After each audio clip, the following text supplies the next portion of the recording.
Bismillahirrahmanirrahim. Assalamu alaikum class 3. How are you all?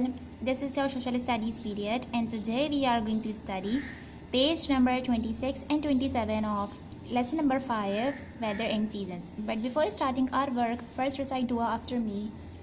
Rabbi zidni ilma, oh my Lord, increase my knowledge. Now students, open your books, page number 26. In today's class we are going to discuss about climate. Okay बेटा, क्या होता है climate? किसी भी particular area की common average weather condition for a longer period of time, यानी कि एक बड़े टाइम पीरियड के लिए, उसे हम कहते हैं क्लाइमेट.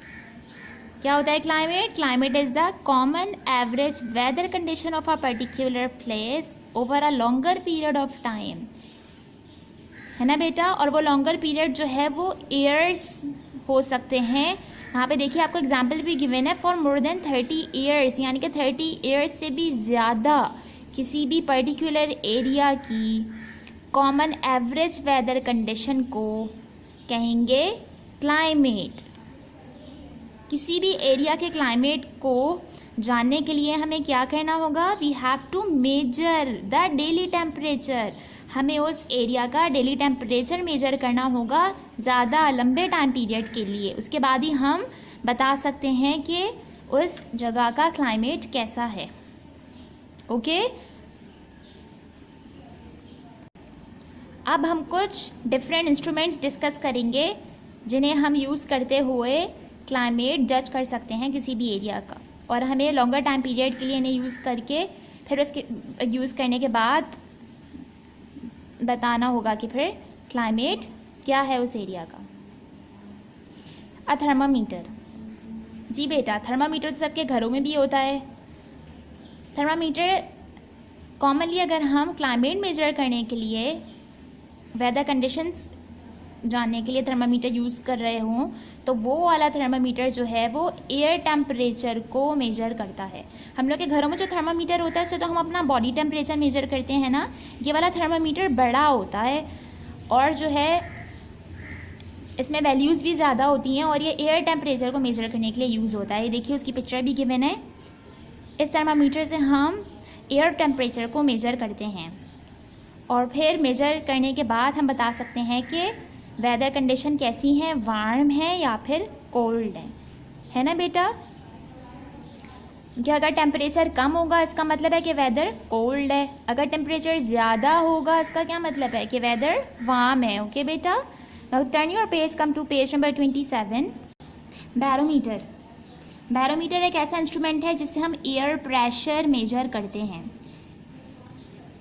ये हमें बताता है, ये रहा बैरोमीटर, इस इंस्ट्रूमेंट से हम एयर प्रेशर मेजर करते हैं और ये हमें बताता है कि एयर प्रेशर राइज हो रहा है या फिर फॉल हो रहा है. जब एयर प्रेशर हाई होता है ना, इसका मतलब होता है कि वेदर कंडीशंस गुड हैं, और जब एयर प्रेशर लो हो जाता है इसका क्या मतलब है कि वेदर कंडीशंस बैड हैं. ओके बेटा. Rain gauge. रेन गेज से हम मेजर करते हैं अमाउंट ऑफ रेन जो कि स्पेसिफिक टाइम पीरियड पे हुई है, क्योंकि हर वक्त तो बारिश नहीं होती रहती ना. तो जब भी बारिश होती है तो उसे मेजर करने के लिए कि कितनी बारिश हुई है, रेन गेज को यूज़ किया जाता है. ये देखिए आपको यहाँ पे पिक्चर भी गिवन है रेन गेज की. Wind vane.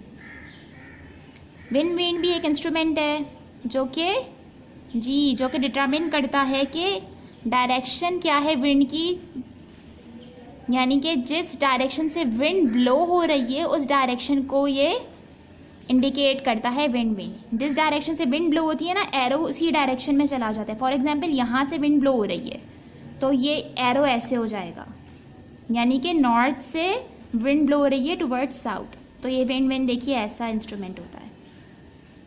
अगर वेस्ट से विंड ब्लो होगी ईस्ट पे तो ये इसकी डायरेक्शन यूँ जाएगी, ये ऐसे मूव हो जाएगा, ये वेस्ट में चला जाएगा, ये पॉइंट कर रहा होगा टुवर्ड्स ईस्ट. सो इस इंस्ट्रूमेंट से, विंड वेन से, विंड की डायरेक्शन को डिटरमिन किया जाता है. ओके बेटा.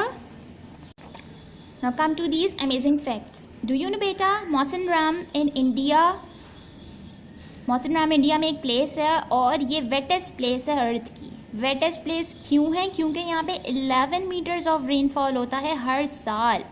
मतलब किसी भी और प्लेस पे इतना रेनफॉल नहीं होता जितना इस जगह पे होता है। So Mawsynram in India is the wettest place on earth. In contrast to it, Antofagasta in Chile is the driest place on earth.